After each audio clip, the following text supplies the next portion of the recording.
المجيد والفرقان الحميد بسم الله الرحمن الرحيم والعصر إن الإنسان لفي خسر إلا الذين آمنوا وعملوا الصالحات وتواصوا بالحق وتواصوا بالصبر صدق الله مولانا العظيم وصدق رسوله النبي الكريم الرؤوف الرحيم اللهم نور قلوبنا بالقرآن وزين أخلاقنا بالقرآن وأدخلنا الجنة بالقرآن ونجنا من النار بالقرآن. قال الله تعالى وتبارك في شأن حبيبه مخبرا وآمرا إن الله وملائكته يصلون على النبي يا أيها الذين آمنوا صلوا عليه وسلموا تسليما.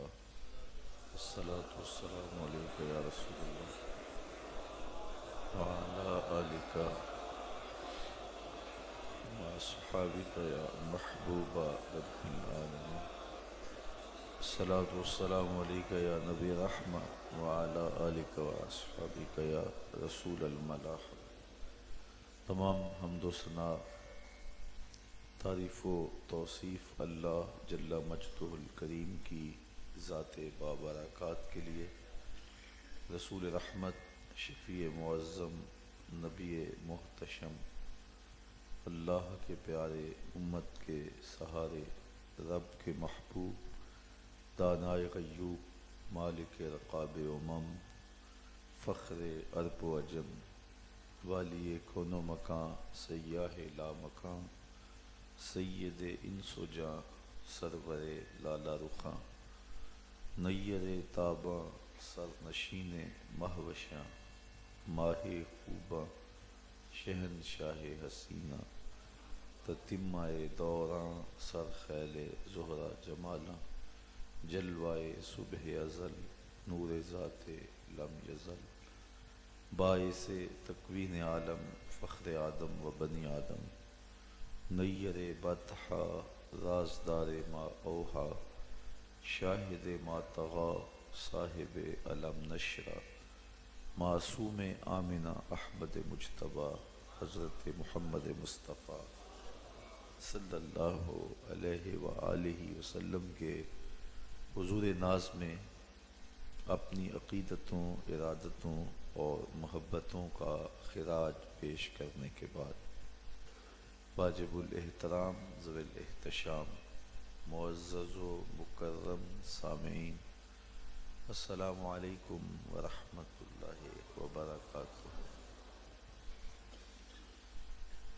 آج کے ان سعادت بھرے لمحوں میں ماہ نور ربیع الاول شریف کی سہانی گھڑیوں کے دامن میں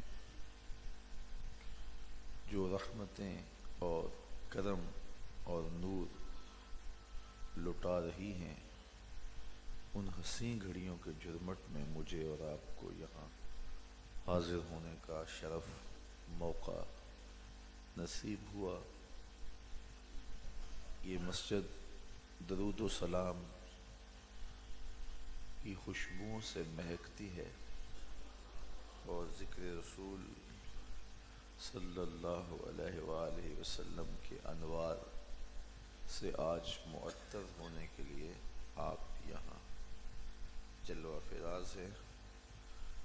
میں نے کتاب حکمت قرآن مجید سے جو کلمات تلاوت کیے ہیں اس پر آپ کی کچھ وقت کے لیے توجہ چاہوں گا، اور میری آرزو یہ ہوگی کہ یہ جوش و محبت کے ساتھ آپ جو نعرے لگاتے ہیں یہ کسی اور وقت کے لیے توانائی بچا کے رکھ لیں۔ یہ ماہ نور ربیع الاول کے جلوسوں میں بھی آپ نے یہ ساری توانائی صرف کرنی ہے، تو یہ کوئی 40 منٹ 35 منٹ جتنی دیر میں آپ سے مخاطب رہوں، آپ اپنی ساری توجہ سمیٹ کے میری جانب مبذول کر لیں۔ ہو سکتا ہے بھلے کی کوئی بات ہمارے لیے آخرت کی بہتری کی ضمانت بن جائے۔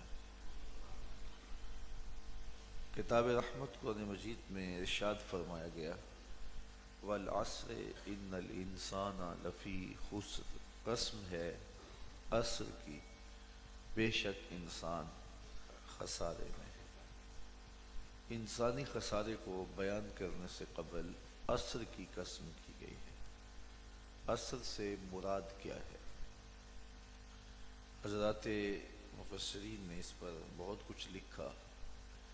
امام رازی جیسے شخص نے اس پر 4 قول کیے۔ عصر سے مراد مطلق زمانہ ہے، اے الدہر، قسم ہے زمانے کی، بے شک انسان خسارے میں۔ دوسرا قول یہ ہے چونکہ انسان کے خسارے کا بہت بڑا گواہ خود زمانہ ہے، اس زمانے نے بڑوں بڑوں کے تخت و تاج پھٹتے دیکھے ہیں، جن کا طوطی بولتا تھا پھر ان کی خاک اڑتے دیکھی۔ دنیا پر کتنے آئے چلے گئے، آج ان کا نشان بھی باقی ہے۔ مشتاق یوسفی نے کیا خوب کہا تھا، مٹ گیا مشتاق دل سے رنگے یاد رفتگاں، پھول مہنگے ہو گئے قبریں پرانی ہو گئیں۔ کتنے لوگ چلے گئے، کتنے محل تھے کھنڈر بن گئے، آج ان کے نشان بھی باقی نہیں ہے جن کا طوطی بولتا تھا۔ تو انسان کے خسارے کا بہت بڑا گواہ خود زمانہ ہے۔ دوسرا قول یہ ہے کہ عصر سے مراد وقت عصر ہے، جب سورج مائل بغروب ہو اور ہر چیز کا سایہ اصلی سائے کے علاوہ 2 گنا ہو جائے، اس وقت سے لے کر کے غروب آفتاب تک کا وقت عصر کہلاتا ہے۔ تو گویا غافل انسان کو اس میں تنبیہ کی گئی ہے کہ تیری زندگی بھی ڈوبتے سورج کی طرح، دیگرتے دن گیا محمد، اوڑک نو ڈوب جانا۔ تیسرا معنی امام رازی نے یہ کیا ہے کہ عصر سے مراد نماز عصر ہے۔ نماز عصر کی اہمیت کو اجاگر کرنے کے لیے نماز عصر کی قسم کی گئی، کیونکہ یہ بڑے نازک وقت میں ہوتی ہے۔ گاہک بھی دکان پہ آ کھڑا ہوا، گھر بھی جانا ہے، دکان بھی سمیٹنی ہے اور نماز عصر بھی جا رہی ہے، تو بہت ساروں کی نماز رہ جاتی ہے۔ پڑھنے والے بھی اس کو ذرا جلدی جلدی میں پڑھ لیتے ہیں، لیکن غافل کو تنبیہ کی گئی کہیں رزق کی تلاش میں رازق کو بھول نہ جانا، گھر جانے کی جلدی میں اس گھر کو نہ بھول جانا جو حقیقی گھر ہے اور تیرا اصلی ٹھکانہ ہے۔ تو نماز عصر کو ضائع نہ کر بیٹھنا۔ چوتھا قول امام رازی نے اس پہ یہ کیا ہے کہ عصر سے مراد زمانہ مخصوص ہے، اور وہ زمانہ ہے جناب رسالت مآب صلی اللہ علیہ وسلم۔ تو گویا حضور کے زمانے کی قسم کر کے کہا کہ بے شک انسان خسارے میں ہے۔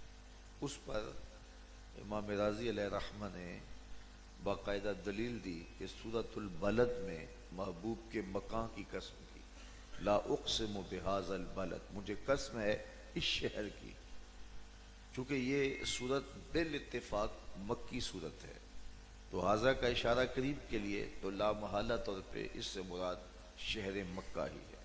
تو یہ کیوں نہیں کہہ دیا کہ مجھے مکے کی قسم، کہا مجھے اس شہر کی قسم۔ تو انسان کا ذہن اس شہر کی گلیوں میں گھومتا ہے اور عزتوں کے نشان ڈھونڈتا ہے۔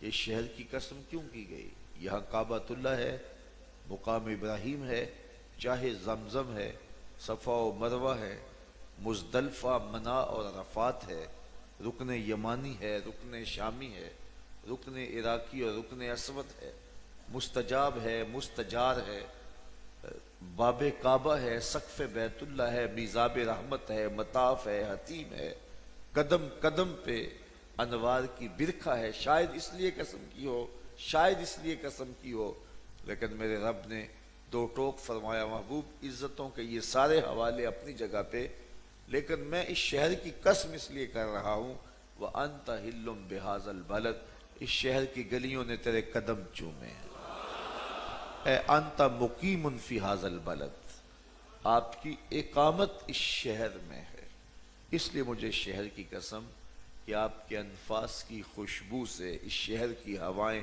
مہک رہی ہیں۔ اے انت مقیم فی ھذا البلد، یہ امام قرطبی نے لکھا، یہ آپ کی اقامت اس شہر میں ہے، اس لیے مجھے شہر کی قسم۔ تو شہر کی قسم کی محبوب کی وجہ سے۔ یہاں شیخ عبدالحق محدث دہلوی علیہ رحمہ یاد آئے۔ علماء کے مابین اختلاف ہے کہ مکہ المکرمہ افضل ہے یا مدینہ النبی صلی اللہ علیہ وآلہ وسلم افضل ہے۔ ان دونوں میں سے افضل کون ہے؟ بعض نے کہا کہ مکہ شریف افضل ہے، دلائل دیے، بڑا وزن ہے دلائل میں۔ بعض نے کہا کہ مدینہ النبی صلی اللہ علیہ وسلم افضل ہے، دلائل دیے، بڑا زور ہے دلائل میں۔ اگر کوئی مکہ شریف کو افضل مانتا ہے تو وہ مدینہ شریف کی عظمت کا منکر نہیں، اور اگر کوئی مدینہ شریف کو افضل مانتا ہے تو وہ مکہ شریف کی عظمتوں کا منکر نہیں ہے۔ لیکن یہ اپنے اپنے دلائل ہے، بعض نے کہا مکہ شریف افضل، بعض نے کہا مدینہ شریف افضل۔ لیکن حضرت شیخ عبدالحق محدث دہلوی علیہ رحمہ وَأَنْتَ حِلٌّ بِهَذَا الْبَلَدِ، یہاں سے روشنی لے کر کے ایک تیسرا مسلک بیان کیا۔ بعض نے کہا مکہ شریف افضل، بعض نے کہا مدینہ شریف افضل۔ تو شیخ فرمانے لگے جب حضور مکے میں تھے تو مکہ افضل تھا، جب مدینے آ گئے تو مدینہ افضل ہو گیا۔ جدھر جدھر سے گزرتے گئے مجد و شرف بھی پیچھے پیچھے رہا۔ چند لمحوں کے لیے ٹھہرے تھے تم جس پیڑ کے نیچے، چند لمحوں کے لیے ٹھہرے تھے تم جس پیڑ کے نیچے، سنا ہے آج تک اس پیڑ کا سایہ مہکتا ہے۔ تو مکے میں ہیں تو مکہ افضل، مدینے میں ہیں تو مدینہ افضل۔ حضرت شیخ شہاب الدین سہروردی علیہ رحمہ سے ایک مرید نے پوچھا حضرت مجھے بتائیے کہ اس کائنات میں سب سے افضل جگہ کون سی ہے؟ تو شیخ نے برجستہ جواب دیا کہ بیٹے وہی جگہ جہاں حضور جلوہ فراز ہیں۔ تو مرید نے دوسرا سوال کیا پھر ہم جنت کی آرزو کیوں کرتے ہیں؟ اگر کائنات میں سب سے افضل جگہ وہ ہے تو پھر جنت کی آرزو کیوں کرتے ہیں؟ تو سنو شیخ نے کیا جواب دیا۔ فرمانے لگے بیٹے جب حضور یہاں ہیں تو یہ جگہ افضل ہے، جب جنت میں ہوں گے تو وہ افضل ہوگی۔ تو مکے میں ہیں تو مکہ افضل، مدینے میں ہیں تو مدینہ افضل، جنت میں ہیں تو جدھر جدھر سے گزرتے جائیں گے مجد و شرف بھی پیچھے پیچھے رہے گا۔ اور یہ جوش خطابت نہیں ہے، بلکہ میں ایک حدیث سے اس کی تائید کرنا چاہتا ہوں، اور وہ یہ کہ آپ نے بارہا اس کو سنا ہے کہ اگر لوگوں کو پتہ چل جائے کہ پہلی صف کا شرف کیا ہے، صف اول کا شرف کیا ہے، تو لوگ پہلی صف میں کھڑا ہونے کے لیے آپس میں قرعہ ڈالیں کہ میں نے پہلی صف میں کھڑا ہونا ہے، الجھاؤ بن جائے کہ میں نے پہلی صف میں کھڑا ہونا ہے، اگر لوگوں کو پتہ چل جائے کہ صف اول کا شرف کیا ہے۔ اب صف اول کون سی ہے؟ یہ محراب کے ساتھ والی صف اول ہے نا، لیکن امام اگر مصلی اٹھا کے برآمدے میں لے جائے تو مجھے بتائیے کہ محراب کے ساتھ والی صف اول رہے گی؟ اور اگر امام وہاں سے بھی مصلی اٹھا کے برآمدے سے بھی صحن میں لے جائے تو مجھے بتاؤ کہ برآمدے کی کوئی صف اول رہے گی؟ صحن میں شرف چلا گیا نا، اور امام اگر وہاں سے بھی مصلی اٹھائے اور چھت پہ لے جائے تو شرف چھت میں چلا گیا۔ تو صدیاں گزرنے کے بعد میرے جیسا امام اگر مصلی بدلے تو شرف بدل جائے، اور اگر نبیوں کا امام مکے میں ہو تو شرف مکے کو ملے، مدینے میں ہو تو شرف مدینے کو ملے، جنت میں ہو تو شرف جنت کو ملے، جدھر جدھر سے گزرتے جائیں گے مجد و شرف بھی پیچھے پیچھے رہے گا۔ تو شرف مکان کا نہیں ہوتا، شرف مکین کا ہوتا ہے۔ حضرت عمر فاروق رضی اللہ تعالیٰ عنہ طواف کرتے کرتے حجر اسود پر رکے اور چومنے لگے، اور پھر کہا کہ حجر اسود میں تجھے کبھی نہ چومتا اگر میرے حضور نے نہ چوما ہوتا۔ اللہ اکبر، میرے حضور نے چوما ہے اس لیے میں تمہیں چوم رہا ہوں۔ اسی لیے وہاں ہجوم عاشقہ ہوتا ہے نا۔ وہ کسی نے کہا یہ سمندر پار سے آئے ہوئے لوگ بڑے دیوانے ہیں، ایک بار پتھر کو چوم لیا تو جان چھوڑ دیں، یہ بار بار چومے جا رہے ہیں۔ تو میں نے کہا صاحب یہ پتھر نہیں چوم رہے، یہ کسی کے ہونٹوں کا نشان ڈھونڈ رہے ہیں۔ ایک جگہ سے چومتے ہیں خیال آتا ہے حضور کے لب ادھر نہ لگے ہوں، وہاں سے چومتے ہیں خیال لگتا ہے حضور کے لب ادھر نہ لگے ہوں، میں نے کہا پتھر نہیں چوم رہے، یہ کسی کے لبوں کا لمس ڈھونڈ رہے ہیں۔ ہم نے قطرہ دیکھا نہ کبھی دریا پہ غور کیا، بس جہاں تیری جھلک نظر آئی وہیں ڈوب گئے۔ اللہ اکبر۔ تو کہا محبوب قسم تیرے زمانے کی۔ تو سورۃ البلد میں اللہ نے محبوب کے مکان کی قسم کی، تو شیخ فرماتے ہیں کہ سورۃ البلد میں محبوب کے مکان کی قسم ہے، اور سورۃ العصر میں محبوب کے زمان کی قسم ہے، اور ترتیب کلام اب یوں ہوگی، تیرے مکان کی بھی قسم، تیرے زمان کی بھی قسم، تیرے کوچہ و بازار کی بھی قسم، تیرے لیل و نہار کی بھی قسم۔ قسم ہے محبوب تیرے دور خوش خصال کی، تیرے عہد ہمایوں کی، کیونکہ بہترین زمانہ تو میرے حضور کا زمانہ ہے نا۔ خیر القرون کرنی، کہا بہتر زمانہ میرا زمانہ۔ ایک شخص بغداد میں روٹیاں بیچتا تھا، جو تازہ روٹی 1 روپے کی، جو باسی روٹی 2 روپے کی۔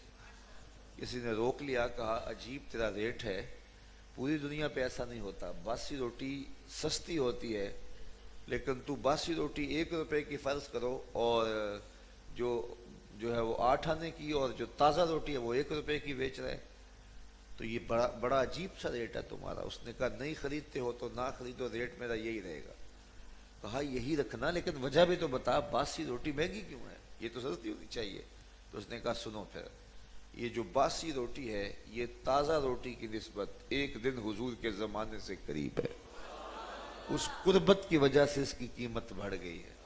تو کہا محبوب قسم تیرے زمانے کی، بے شک انسان خسارے میں۔ ویسے آج کا انسان اپنے عمل سے، اپنے رویے سے، اپنے طرز زندگی سے خسارہ مانتا نہیں۔ وہ کہتا میں تو خسارے میں نہیں ہوں، میں تو ہواؤں کے دوش پہ اڑتا ہوں، میں تو مہینوں کے فاصلے سمیٹ کے گھنٹوں پہ لے آیا ہوں، میں نے پوری دنیا کو گلوبل ولیج بنا لیا ہے، میں نے ایٹم کا کلیجہ شک کر لیا ہے، میں نے ہواؤں اور پانیوں کو مسخر کر لیا ہے۔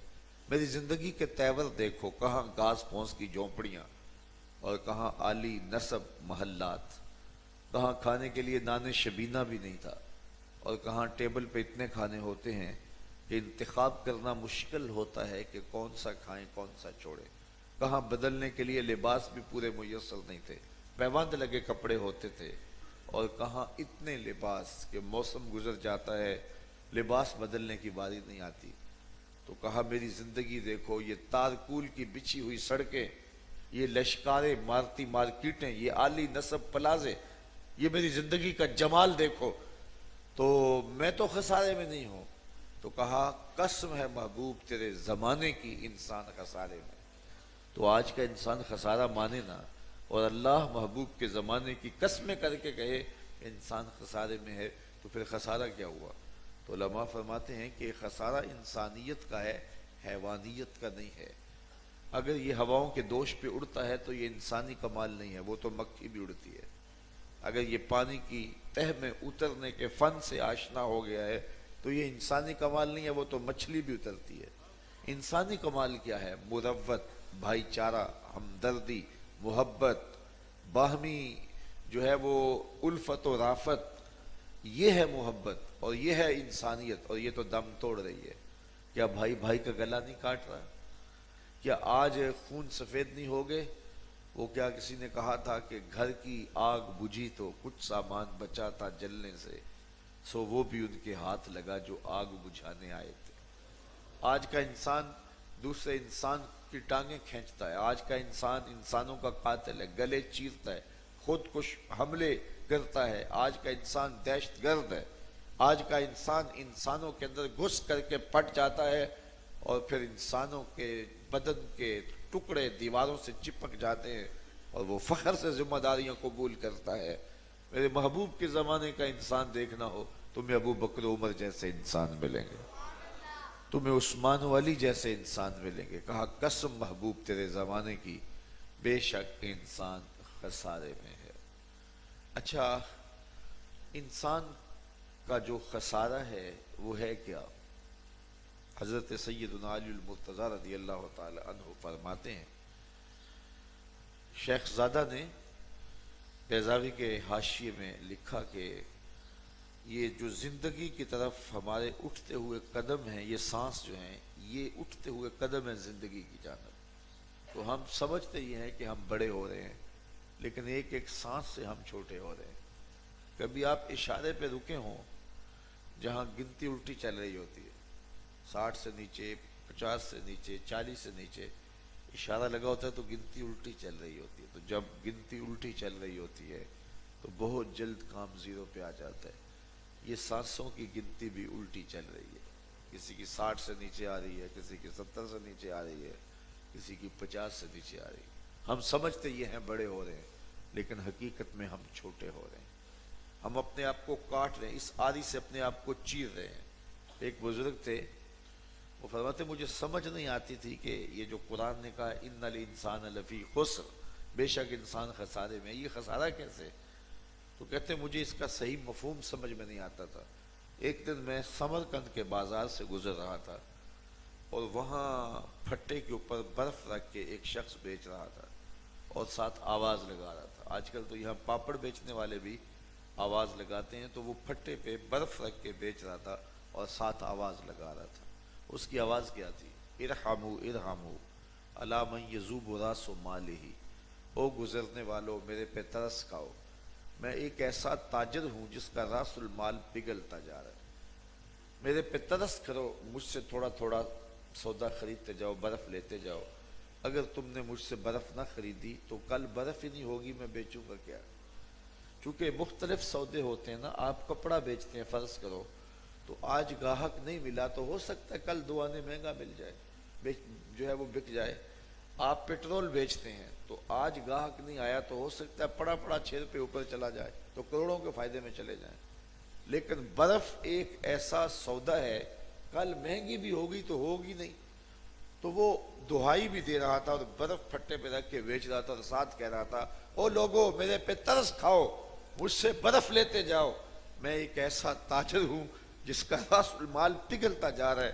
کہا جب اس نے یہ کہا نا تو میرے قدم ٹھہر گئے اور میں نے کہا کہ مجھے آج ان الانسان لفی خسر کا ترجمہ سمجھ میں آ گیا۔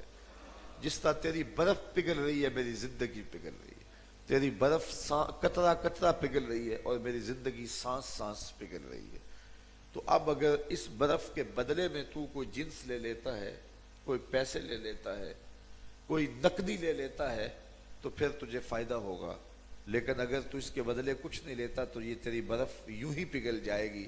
تو کہا میں بھی سانسوں کے بدلے درود پڑھ لیتا ہوں، ان سانسوں کے بدلے سلام پڑھ لیتا ہوں، ان سانسوں کے بدلے تلاوت کلام مجید کر لیتا ہوں، کسی دکھی کے سر پہ ہاتھ رکھ دیتا ہوں، کسی مشکل میں کسی کے کام آ جاتا ہوں، سانسوں کے بدلے سجدہ کر لیتا ہوں، تو یہ میری سانسیں کام آ گئیں۔ ورنہ سانسیں تو یوں بھی سوئے ہوئے بھی گزر جائیں گی، آوارگی بھی گزر جائیں گی، تاش کھیلتے بھی گزر جائیں گی، چائے کے کھوکھے پہ بیٹھے بھی گزر جائیں گی، حمام پہ بیٹھے بھی گزر جائیں گی، اخبار پڑھتے بھی گزر جائیں گی۔ کتنا اچھا ہو کہ یہ سانسیں درود پڑھتے گزر جائیں، کتنا اچھا ہو کہ یہ قرآن کی تلاوت پڑھتے کرتے ہوئے گزر جائیں۔ تو ان سانسوں کو اگر اس کے بدلے میں کچھ خریدیں گے تو بامقصد، اگر ہم فجر پڑھ کے سو جاتے تو پھر بھی تو ہمارا وقت گزر ہی جانا تھا، لیکن کتنا اچھا ہوا کہ ہم یہ سانسیں بیچ رہے ہیں اور ان کے بدلے میں درس قرآن خرید رہے ہیں، تو سودا تو اچھا ہو رہا ہے نا ہمارا۔ تو سانسیں تو کٹ ہی جائیں گی، وقت تو گزر ہی جائے گا۔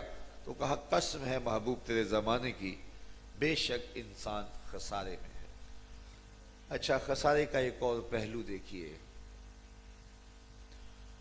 اللہ تعالیٰ نے انسان کو ایک حسن دیا ہے، دوسرے حسن سے محروم رکھا ہے، تو وہ شے وہ کہتا ہے میں خسارے میں ہوں۔ اور یہ صرف انسان کا ماجرا نہیں ہے، ہر شے کا ماجرا۔ یہ پھول ہی لے لیجئے گا، ان میں خوشبو ہے، لطافت ہے، رنگوں کا ایک جہاں آباد ہے، لیکن ان میں روشنی نہیں ہے۔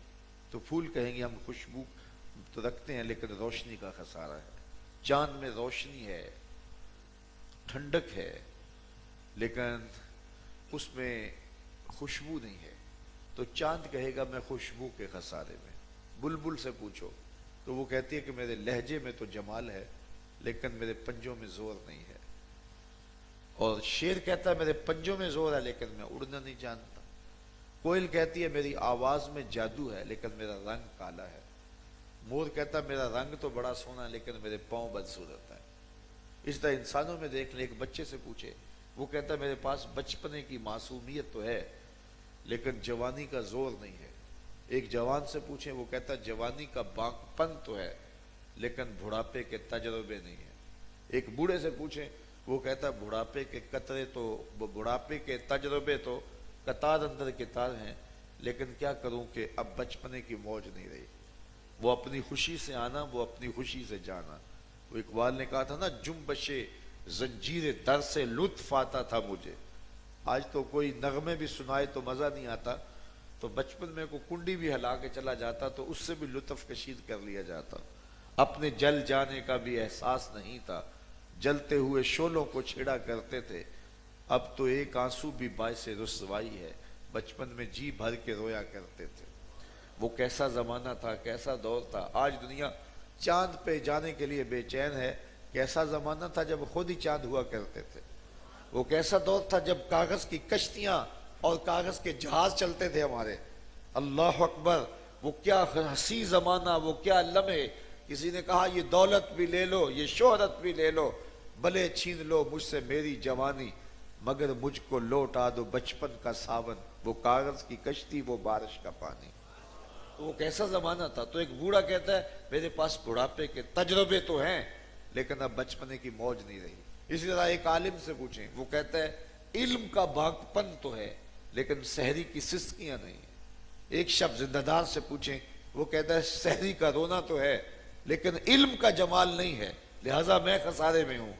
لیکن اگر تمہیں شوق آ جائے کسی ایسی ذات سے ملنے کا جس میں سارے حسن اکٹھے ہو, اللہ اکبر, جس میں جمال بھی ہو, جس میں کمال بھی ہو, جس میں خوبیاں بھی ہوں, اوصاف بھی ہوں, جس میں سارے حسن اکٹھے آ جائیں, اگر یہ سارے جمال, سارے حسن اور سارے کمالات ایک پیکر میں دیکھنے کا شوق آ جائے تو رب کہتا ہے مدینے کی گلی میں آ جاؤ, وہاں ایک ذات محمد عربی کی ہے جس میں سارے حسن اکٹھے کر دیے. حسن یوسف دم عیسیٰ ید بیضا داری, آنچے خوباں ہما دارن تو تنہا داری. تم نے پھوٹتے دھرنوں کا حسن دیکھا ہوگا, تم نے بہتی ندیوں کا جمال بھی ملاحظہ کیا ہوگا, تم نے ساون کے نچڑتے بادل بھی دیکھے ہوں گے, تم نے کوس قضا کی رنگینیاں اور شوخیاں بھی دیکھی ہوں گی, اور دھنک کے انداز بھی دیکھے ہوں گے, مور کے پروں میں اور تتلی کے پروں میں قدرت کی مینا کاری کے رنگ بھی دیکھے ہوں گے. لیکن یہ سارے حسن اگر ایک پیکر میں ڈھونڈنا چاہتے ہو تو کہا وہ ایک ذات محمد عربی کی ذات. کائنات حسن جب پھیلی تو لامحدود تھی اور جب سمٹی تو تیرا نام بن کے رہ گیا. تو کہا قسم محبوب تیرے زمانے کی, بے شک انسان خسارے میں ہے. اب انسان کو جو مرض لاحق ہو گیا وہ مرض کون سا ہے؟ وہ مرض ہے خسارے کا. یہ خسارے کا کینسر لگ گیا جو بدن انسانی کو توڑ رہا ہے اور سانسیں توڑ رہا ہے. تو قرآن نے انسان کو لگے ہوئے مرض کی نشاندہی کی. تو کیا قرآن نے صرف نشاندہی دے کے چھوڑ دیا؟ جو حاذق طبیب ہوتا ہے وہ مرض کی تشخیص بھی کرتا ہے پھر علاج بھی کرتا ہے. تو قرآن نے انسان کو لگے ہوئے مرض کی تشخیص کی کہ اس کو خسارے کا مرض لگ گیا, یہ ٹوٹ رہا ہے, لمحہ لمحہ ٹوٹ رہا ہے. تو مرض کیوں بتایا جاتا ہے کہ مریض کو خوف زدہ کر دیا جائے؟ نہیں, اس کو اس لیے مرض بتایا جاتا ہے کہ وہ علاج دھیان سے کرے, متوجہ ہو. تو اللہ تعالیٰ نے پہلے تو مرض بتایا اور مرض بتایا محبوب کے زمانے کی قسم کر کے, اور پھر اب اس کا علاج بتایا. قسم ہے محبوب تیرے زمانے کی انسان خسارے میں ہے, اس کو خسارے کا مرض لاحق ہو گیا ہے. اب بچنے کی صورت کیا ہے؟ اِلَّا الَّذِينَ آمَنُوا, اگر یہ خسارے سے بچنا چاہتا ہے تو محمد عربی کا دامن پکڑ لے. ایمان حضور سے تعلق کا نام ہے, حضور علیہ السلام سے جو ہے وہ وابستگی کا نام ہے, حضور سے دل بستگی کا نام ہے, تعلق خاطر کا نام ہے. تو کہا محبوب قسم تیرے زمانے کی, بے شک انسان خسارے میں ہے. خسارے سے وہی بچے گا جو تیرے دامن سے لپٹ جائے گا, تیرے دامن سے وابستہ ہو جائے گا. آج کل تو وہ پرانی چکیاں دستیاب نہیں ہیں, لیکن کم از کم جو میری عمر کے لوگ ہیں انہوں نے تو دیکھا ہوگا پہلے چکی سے آٹا پیستے تھے. ہم بالکل چھوٹے بچپن میں ہوتے تو دیہاتوں میں چکی سے آٹا پیستے تھے. تو جس نے چکی دیکھی ہے اس کو یہ مثال بخوبی سمجھ میں آ جائے گی کہ دو پتھر ہوتے ہیں اس کے, نیچے والا جامد اور ساکن ہوتا ہے اور اوپر والا متحرک ہوتا ہے، درمیان میں کلی ہوتی ہے اور اس کے آس پاس خالی جگہ ہوتی ہے جہاں دانے ڈالتے ہیں، اس کو ہم اپنی زبان میں گالا کہتے ہیں، اور پھر اس پتھر کو گھماتے ہیں تو جو دانے اس کلی کے ساتھ جڑ کے رہتے ہیں وہ بچ جاتے ہیں، اور جو پتھروں کے نیچے آتے ہیں وہ پس جاتے ہیں۔ رب کہتا ہے محبوب تیرے زمانے کے حسن کی قسم، انسان خسارے میں ہے، بچے گا وہی جو تیرے دامن سے لپٹ کے رہے گا۔ دنیا پر کتنے آئے چلے گئے اور زمانے نے ان کو پیس کے رکھ دیا، لیکن بچا وہ جو حضور کے دامن سے لپٹا۔ میں آپ سے اگر پوچھوں کہ جب میرے حضور تشریف لائے تو زمانے کے خاقان کا نام کیا ہے، تو آپ جو لوگ ہیں یہ ایک عالی مرتبت شیخ سے وابستہ ہو اور درود و سلام کی خوبصورت مجالس پہ آپ کا آنا جانا ہے اور قبلہ مفتی صاحب کے انفاس کی خوشبو پاتے ہو اور اس ماحول میں پروان چڑھے ہو اور آپ ایک علمی ماحول سے وابستہ ہو، لیکن اگر میں آپ سے یہ سوال کروں کہ میرے رسول کے زمانے کے خاقان کا نام کیا ہے تو شاید آپ نہ بتا سکیں۔ اچھا میں اگر یہ پوچھوں کہ حضور کے دور کے کیسر کا نام کیا تھا تو شاید اس کا نام بتانا بھی مشکل ہو، اور اگر میں یہ سوال پوچھوں کہ میرے حضور کے دور کے کسرا کا نام کیا تھا تو یہ بھی بہت لوگوں کے لیے مشکل ہوگا، سارے لوگ اس کا جواب بھی نہیں دے پائیں گے، حالانکہ یہ اس دور کے اہم نام تھے، یہ اس دور کی سپر طاقتیں تھیں، لیکن آج ان کا نام بھی یاد نہیں ہے۔ اور اگر میں اس مجلس میں سب سے کم عمر بچے کو ڈھونڈ کے اس سے پوچھوں کہ میرے حضور کے مؤذن کا نام کیا تھا تو وہ سر اٹھا کے بلال حبشی کا نام لے گا یا نہیں لے گا؟ تو پھر کس کا نام بچا؟ بڑے بڑے بادشاہوں کے نام مٹ گئے اور آج لوہے دل پہ اور لوہے ذہن پہ موجود نہیں ہیں، لیکن جو وابستہ ہوا جڑا میرے حضور سے، باقیوں کو چکی نے پیس کے رکھ دیا لیکن جو حضور سے جڑ گیا آج بھی باقی ہے۔ یہاں اقبال بھی بولا، اقبال یہ کس کے عشق کا فیض عام ہے، اقبال یہ کس کے عشق کا فیض عام ہے، رومی فنا ہوا حبشی کو دوام ہے۔ یہ رومی شہنشاہ اس دور کی سپر طاقت، اس کے شہنشاہ کا نام بھی زمانے کو یاد نہیں ہے، اور محمد عربی کے بلال کا نام آج بھی بچے بچے کو یاد ہے۔ اقبال یہ کس کے عشق کا فیض عام ہے، رومی فنا ہوا حبشی کو دوام ہے۔ تو کہا جو تیرے ساتھ لپٹ جائے گا باقی وہی رہے گا۔ دنیا کے اوپر شہنشاہوں کے نام مٹ گئے۔ آپ جاتے ہیں لاہور میں تو راوی کے اس پار جہانگیر کا مقبرہ ہے، وہاں دن کو جائیں شام کو جائیں کسی وقت بھی جائیں تو وہاں آپ کو اداسیاں چھائی ہوئی دکھائی دیں گی، بالخصوص جو مقبرہ ہے وہاں جانوروں کی بینٹیں پڑی ہوئی دکھائی دیں گی۔ وہاں پارک بن گیا ہے جس کے دم سے کوئی اتوار کے دن رونق ہو جاتی ہے، اور جو خالص احاطہ مقبرے کا ہے وہاں اداسیاں اداسیاں، قرآن پڑھنے والے لوگ نہیں ملیں گے، تاش کھیلنے والی ٹولیاں بیٹھی ہوں گی، وہاں پھول نہیں ملیں گے، وہاں جانوروں کی بینٹیں ملیں گی۔ اور یہ جہانگیر بر صغیر کا مطلق العنان حکمران تھا، بالکل اس کے ساتھ اس کی محبوبہ بی بی ملکہ نور جہاں کا مقبرہ ہے۔ بادشاہ جب تخت پہ بیٹھتا تو پیچھے پردہ لٹک رہا ہوتا اور یہ پیچھے بیٹھتی، بادشاہ کا کوئی فیصلہ اسے پسند نہ ہوتا تو کمر ٹھونکتی، جس کے اشارہ ابرو پہ ہندوستان کی تقدیر کے فیصلے لکھے تھے، آج اس کی قبر پہ بھی حسرتیں برس رہی ہیں۔ ان کی اپنی بیٹی ہے زیب النساء، اس کے لوح مزار پہ لکھا ہے بر مزار ما غریباں، نہ چراغ نہ گلے، نہ پرے پروانہ سوزت نہ صدائے بلبلے۔ ہم غریبوں کی قبر پہ نہ کچھ چراغ جلانے آئے گا، نہ کوئی پھول ڈالنے آئے گا، نہ کسی بلبل نے گیت گانے ہیں، نہ کسی پروانے نے پر جلانے ہیں۔ یہ کون کہہ رہے ہیں؟ بادشاہ۔ بر مزار ما غریباں، آج مرنے کے بعد غریب بنے ہوئے ہیں۔ بر مزار ما غریباں، نہ چراغے نہ گلے، نہ پرے پروانہ سوزت نہ صدائے بلبلے۔ یہ میں بادشاہوں کی کہانی سنا رہا ہوں، مرنے کے بعد بر مزار ما غریباں، نہ چراغے نہ گلے، اور یہ راوی کے اس پار کی کہانی سنائی ہے۔ اب راوی کا پل پار کر جائیں، یہاں تو لکھا ہے بر مزار ما غریباں، نہ چراغے نہ گلے، ایک لوح مزار راوی کے پار بھی ہے، اور وہاں لکھا ہے گنج بخش فیض عالم مزار نور خدا ناکساں را پیر کامل کاملاں را رہنما سید حجویر مخدوم امم مرکد او پیر سنجر را حرم. تو کہا کہ جو لپٹ گئے محبوب کے ساتھ وہ خسارے سے بچ گئے. آج کے اس درس قرآن کا میسج یہ ہے کہ اگر اپنے آپ کو بچانا چاہتے ہو تو حضور سے وابستہ ہو جاؤ. حضور سے تعلق کی مضبوطی، حضور سے وابستگی، حضور سے دل بستگی، حضور سے تعلق خاطر ہمیں دنیا آخرت میں سرخرو کر دے گا. ورنہ کتنے لوگ تھے جن کا طوطی بولتا تھا، آج کھنڈرات ہیں، آج نشان بھی ان کے باقی نہیں ہیں، ان کے نام بھی باقی. دنیا کے بڑے بڑے مشاہیر آج ان کے اجڑے ہوئے محل پتہ دیتے ہیں کہ یہاں کوئی تھا اور وہ بڑا تم تراک کے ساتھ رہنے والا شخص تھا. لیکن آج جو ہے وہ منہ بولتا رسوائیوں کا ثبوت ہے.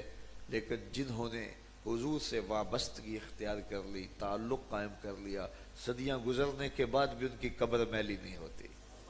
نہ کفن میلا ہوتا ہے، نہ قبر میلی ہوتی ہے، اور عقیدتوں کے چراغ ہمیشہ جلتے رہتے ہیں. کہا قسم ہے محبوب تیرے زمانے کی، بے شک انسان خسارے میں ہے، الا الذین آمنوا وعملوا الصالحات. ہاں خسارے سے بچے گا وہ کہ جس کے پاس دولت ایمان ہے. تو سب سے بڑی دولت ایمان کی دولت ہے جو ہمیں ودیت کی گئی ہے.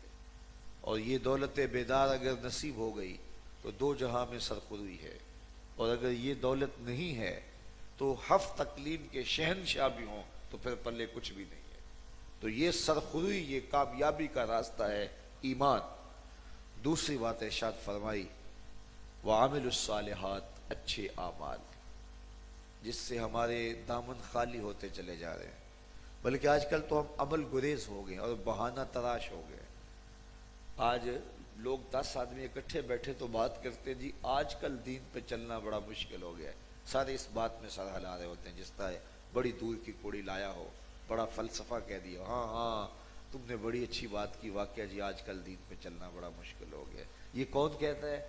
جو مسجد میں آتا ہے تو ٹھنڈا اور گرم پانی موسم کے مطابق دستیاب ہے، اندر آتا ہے تو مخملی قالین بچھے ہوئے ہیں، اور سردیوں کا موسم ہے تو ہیٹر سلگ رہے ہیں، گرمیوں کا موسم ہے تو اے سی چل رہے ہیں. اس ماحول میں جو مسجد میں آتا ہے وہ کتنے نخرے سے کہہ رہا ہے آج کل دین پہ چلنا بڑا مشکل ہے. میں کہتا ہوں صاحب کیا مشکل ہے تیرے لیے؟ کیا تو نے قربانی دی؟ کیا تکلیف سہی؟ مشکل تو انہوں نے سہی جنہوں نے تپتی ہوئی ریت پہ سجدے کیے اور برستی تلواروں میں سجدے کیے. تیرے لیے مشکل ہے یا کربلا والے حسین کے لیے مشکل تھا؟ تیرے لیے مشکل ہے یا بلال حبشی کے لیے مشکل تھا؟ جنہوں نے مشکل کاٹی انہوں نے تو کہا نہیں دین پہ چلنا مشکل ہے، بلکہ انہوں نے ہنس ہنس کے مشکلیں کاٹی. بلال حبشی کو جب ان کا آقا مارتا تھا تو بلال آگے سے مسکراتے تھے. تو کسی نے رک کے کہا بلال یہ عجیب تماشا ہے، تمہارا آقا تمہیں مار رہا ہے اور تم آگے سے مسکرا رہے ہو. تو بلال حبشی فرمانے لگے تم کبھی بازار گئے ہو مٹی کا پیالہ خریدنے کے لیے؟ تو کہا ہاں. تو کہا کیا کرتے ہو؟ کہا ٹھونک بجا کے دیکھتا ہوں کہیں کچا تو نہیں ہے. کہا تم مٹی کا پیالہ بھی خریدو تو ٹھونک بجا کے دیکھ لیتے ہو کہیں کچا تو نہیں؟ اس کی آواز تو ٹھیک ہے، میرا مالک بلال کو خرید رہا ہے، دیکھ رہا ہے کہیں کچا تو نہیں. میں کہتا ہوں مالک خرید لے بلال کو، کھال ادڑ بھی جائے گی، حق حق کی آواز ختم نہیں ہوگی. زخم پہ زخم کھا کے جی، خون جگر کے گھونٹ پی، آہ نہ کر لبوں کو سی، یہ عشق ہے دل لگی نہیں. جب محبت کیے تو پھر تکلیفیں تو گوارا کرنا پڑے گی. لیکن ہم کتنے فیشن سے کہہ دیتے ہیں آج کل بڑا مشکل ہو گیا دین پہ، بڑا مشکل ہو گیا دین پہ چلنا. صاحب پہلی بات تو مشکل ہے ہی نہیں، اور دوسری بات یہ ہے کہ مشکل ہو بھی تو ہمارے پاس کوئی دوسرا آپشن ہی نہیں ہے.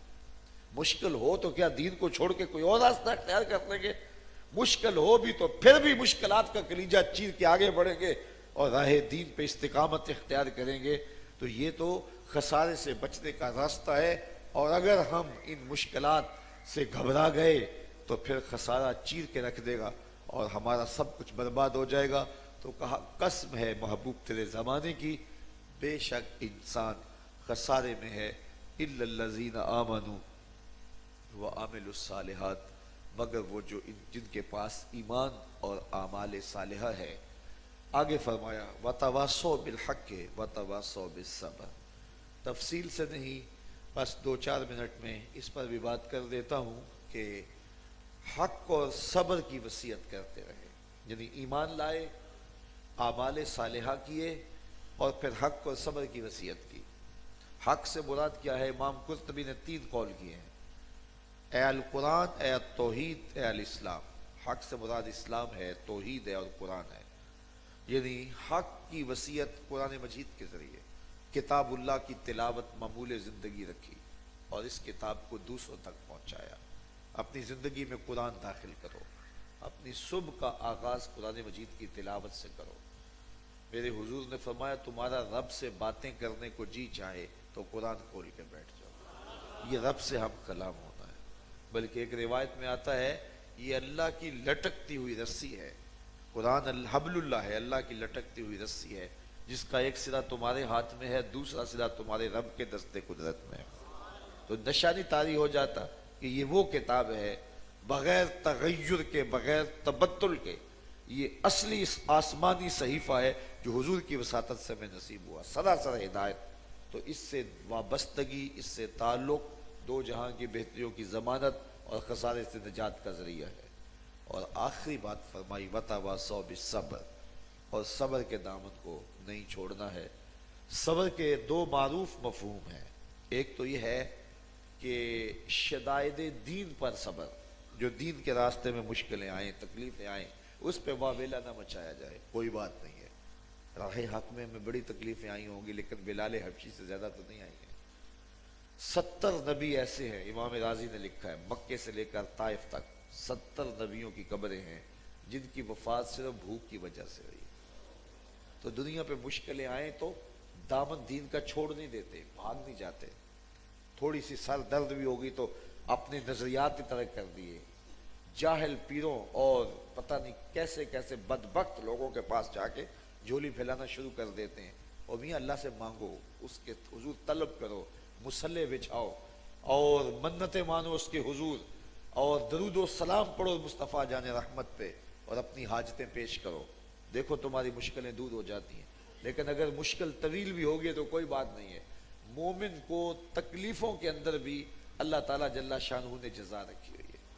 مومن جب تکلیف سہتا ہے، جو کانٹا بھی چبھتا ہے اس پر بھی جزا دی گئی ہے۔ اور پھر دنیا کے اندر کاروبار اوپر نیچے ہوتے رہتے ہیں، مشکلات بھی آتی رہتی ہیں، آفات و آلام بھی آتے رہتے ہیں، تو کوئی بات نہیں ہے، گھبرانے کی ضرورت نہیں ہے۔ مشکلات کو سہو، گوارا کرو، اس میں اللہ تعالیٰ نے بہت بڑا اجر رکھا ہوا ہے۔ بلکہ حدیث میں آتا ہے اہل بلا کو قیامت کے دن جو اجر دیا جائے گا تو باقی لوگ آرزو کریں گے کاش ہمارے جسم کو لوہے کی کینچیوں سے کاٹ دیا ہوتا۔ تو یہ تکلیفیں، یہ اذیتیں، یہ زندگی نام اسی کا ہے۔ حضور کا ایک فرمان سنیے اور تمہیں ٹھنڈ پڑے گی، سیدنا علی المرتضیٰ رضی اللہ تعالی عنہ کی مرویات سے ہے۔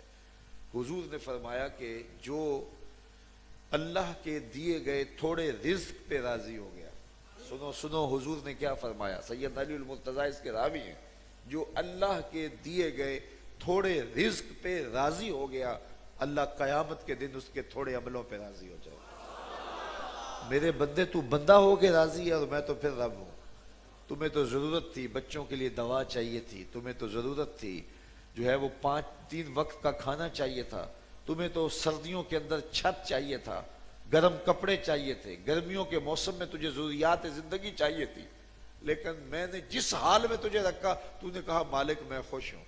تو کہا جو اللہ کے دیے گئے تھوڑے رزق پہ راضی ہو گیا، اللہ قیامت کے دن اس کے تھوڑے عملوں پہ راضی ہو جائے۔ لیکن تو ہم تو زیادہ پہ بھی راضی نہیں ہوتے۔ آج جیسی زندگی ہماری گزر رہی ہے، ماضی میں بادشاہوں کی زندگی بھی ایسی نہیں تھی۔ جیسے محلات میں، مکانات میں ہم رہ رہے ہیں، جتنے جو ہے وہ جتنی غذائیں ہمیں میسر ہیں، جتنے لباس ہمارے پاس ہیں، آج سے صرف 20-25 سال پیچھے چلے جائیں، وہ ہمارے دیہاتوں میں تو ایک ہی جوڑا ہوتا تھا اور اس کو دھو کے پہنتے تھے۔ وہ کسی شادی پہ بھی جانا ہوتا تھا، کسی کے جوتے مانگ کے لے کے جاتے تھے۔ بڑے بھائی کے کپڑے چھوٹا بھائی پہنتا تھا اور وہ 2-3 جو ہے وہ درجوں تک چلتے تھے۔ کتابیں کبھی نئی خریدی نہیں تھی، پرانی کتابیں خرید کر کے جو ہے وہ بچے پڑھا کرتے تھے۔ جو میری عمر کے یا میرے سے زیادہ عمر کے وہ سارے ان حالات کو جانتے ہیں۔ ان 20-25 سالوں کے اندر یہ حالات بدلے ہیں، اور آج ایک ایک شخص کے پاس لاکھ لاکھ روپے کا موبائل ہے، کبھی جیب میں پھوٹی کوڑی بھی نہیں ہوتی تھی، اور اس وقت بھی لوگ اللہ کا شکر ادا کرتے تھے. آج ناشکری ہو گئی ہے، مر گئے ہیں، لٹ گئے ہیں، کچھ پاس ہے ہی نہیں ہے. اور میاں اگر کچھ ہو بھی نہ تو پھر بھی شکر کا حکم دیا گیا ہے. اور جو اللہ کے تھوڑے پہ راضی ہو جائے، اللہ قیامت کے دن اس کے تھوڑے عملوں پہ راضی ہو جائے گا. لیکن ہم اتنے ناشکر ہو گئے ہیں کہ اللہ کے زیادہ پہ بھی راضی نہیں ہوتے، اور ہر وقت شکوے کی زبان کھولی ہے. کہا صبر کے دامن کو نہیں چھوڑنا. مشکلیں آئیں، آلام آئیں، تکلیفیں آئیں، کوئی بات نہیں، صبر ایک بہت بڑی دولت ہے، اور یہ مومن کا ہتھیار ہے. اور مومن صبر کے ساتھ مشکلیں کاٹتا ہے، اور صبر کا جو ہے وہ سیدھا اجر جنت رکھا گیا ہے. تو جب مشکلیں آئیں، تکلیفیں آئیں، آلام آئیں، دکھ پہنچیں، تو پھر صبر کا دامن نہ چھوڑیں.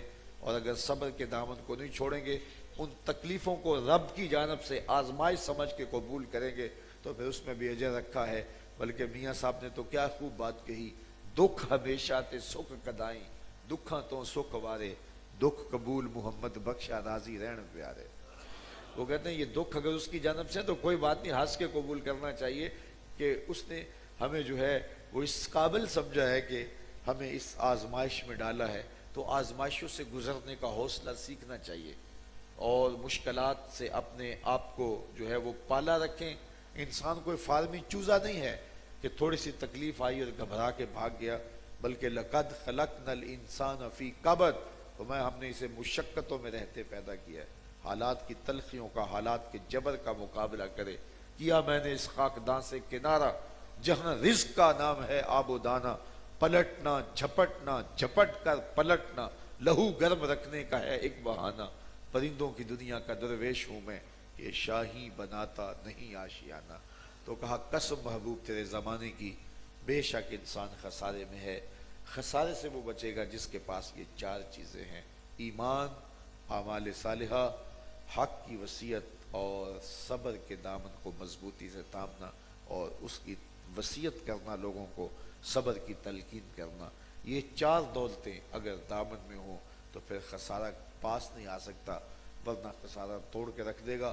زندگی بے چین ہو جائے گی، زندگی کی طمانیت چھن جائے گی، لاکھوں کروڑوں ہونے کے باوجود بھی طمانیت قلب نصیب نہیں ہوگی، اور انسان ہر وقت مضطرب اور بے چین اور دکھی رہے گا. لیکن ان چار چیزوں کو اگر دامن سے تھام لے گا تو وہ مشکلات کی زندگی میں مسکرائے گا، وہ تپتے ہوئے ریگزاروں پہ بھی مسکرائے گا، وہ کربلاؤں میں بھی مسکرائے گا.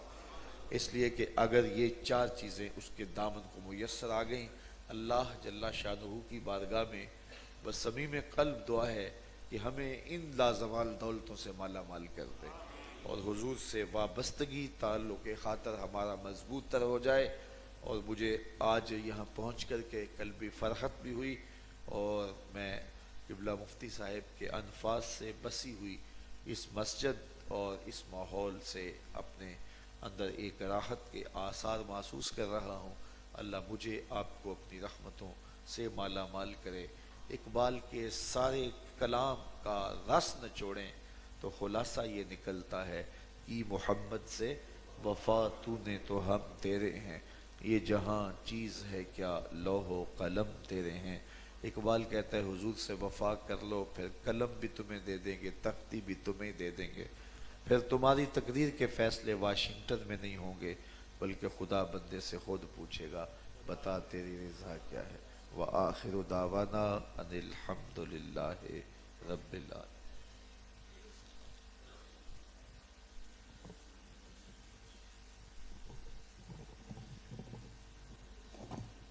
صلاۃ والسلام کے